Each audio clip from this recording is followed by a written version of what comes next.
ખાસ કરીને આજે સરકારે ઘઉં અને ઘઉંમાંથી બનતી પ્રોડક્ટ્સ જેમ કે મેદો, રવા જેવી પ્રોડક્ટના નિકાસ પરના પ્રતિબંધને સંપૂર્ણપણે હટાવી દીધા છે. હવે કંપનીઓ પોતાની ઈચ્છા મુજબ ગમે તેટલી નિકાસ કરી શકે છે. આ અંગે પણ વધુ માહિતી લઈએ આરતી પાસેથી જ.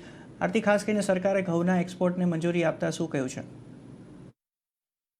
જી, ઘઉં માટે જે સમાચાર આવતા જોવા મળ્યા છે એના પર નજર કરી લઈએ તો ઘણા બધા ફેક્ટર અહીંયા અસર કરી રહ્યા છે. સૌથી પહેલાં તો જે રોબસ્ટ ડોમેસ્ટિક હાર્વેસ્ટ એટલે કે જે વાવણીના આંકડા આપણને આવતા જોવા મળ્યા છે એ સારા છે, એને લીધે એક ફોકસ બની રહ્યું છે. બીજી બાજુ ફૂડ ગ્રેન સ્ટોક અવેલેબિલિટીમાં એક વધારો થતો દેખાયો છે અને સપ્લાય આઉટલુક સુધર્યું છે. હવે આ ત્રણ કારણોના લીધે જે સરકારે લાંબા સમયથી ઘઉંના એક્સપોર્ટ પર પ્રતિબંધ મૂક્યો હતો, આ પ્રતિબંધ અહીંયાથી દૂર કરવામાં આવ્યો છે.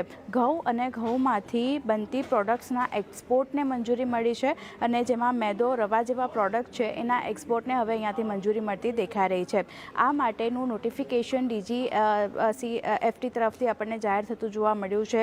તેમણે જાહેરનામું પણ બહાર પાડ્યું છે આની માટે. આ વર્ષે ઘઉંનું ઉત્પાદનની જો વાત કરી લઈએ તો લગભગ 120 લાખ ટન આપણને થતું જોવા મળ્યું છે, જે ગયા વર્ષની સરખામણીમાં 2.3% વધારે છે.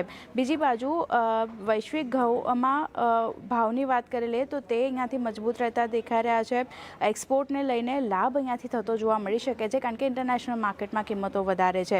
સાથે સરકારે અગાઉ 5 મિલિયન ટન ઘઉંના એક્સપોર્ટને મંજૂરી આપી હતી, જેમાં હવે સરકારે તેમના પરના નિયંત્રણ સંપૂર્ણપણે હટાવી દીધા છે. તો એક તો ઇન્ટરનેશનલ માર્કેટની વાત કરી લઈએ ત્યાં એક ભાવ વધારે છે, આપણા સ્થાનિક બજારમાં ઘઉંનું ઉત્પાદન વધારે છે એટલે એક્સપોર્ટને મંજૂરી મળતી એટલા માટે દેખાઈ રહી છે કારણ કે ઇન્ટરનેશનલ માર્કેટમાં પ્રાઇસ વધારે છે, તો એક્સપોર્ટ વધારે થવાથી ભારતીય બજારને એક ફાયદો થતો જોવા મળશે. એટલે જે સમાચાર છે સરકાર તરફથી એ મળતા દેખાઈ રહ્યા છે કે અત્યાર સુધી જે એક્સપોર્ટ પર ઘઉં અને ઘઉંની બનાવેલી પ્રોડક્ટ પર જે પ્રતિબંધ હતું તે ત્યાંથી સરકારે સંપૂર્ણપણે હટાવી દીધો છે.